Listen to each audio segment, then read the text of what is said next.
કાપોદ્રાના ઇન્દિરાનગર તાપી પાડા પાસે ઉદાસીન આશ્રમમાં કૈલા ચામુંડા માતાજીના મંદિર અને પંચમુખી હનુમાનજી મંદિરમાં ચોરે માતાજીની ચાંદીની પાદુકા સહિત ચાંદીના દાગીના મળી લાખો રૂપિયાની ચોરી કરી હતી।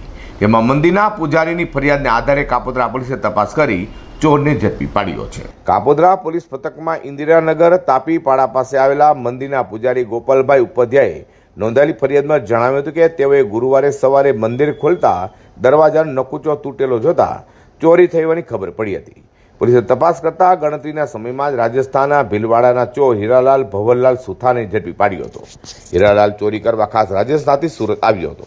સ્ટેશનથી તે હીરાબાગ જઈ તેણે ચાવી બનાવી હતી। બાદમાં ઇન્દિરાનગરમાં જૂનું રહેઠાણ હોવાથી તે ત્યાં ગયો હતો। પછી મંદિરમાં રાત્રે 2 વાર રેકી કરી અને મધરાત્રે ચોરીને અંજામ આપ્યો હતો। પોતે સુથારી કામ કરે છે અને અગાઉ રાજસ્થાનમાં ટ્રેક્ટર ચોરીમાં પકડાયો હતો।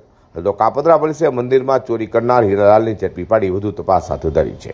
અઝર કુર્સી સાથે પ્રકાશવાળા।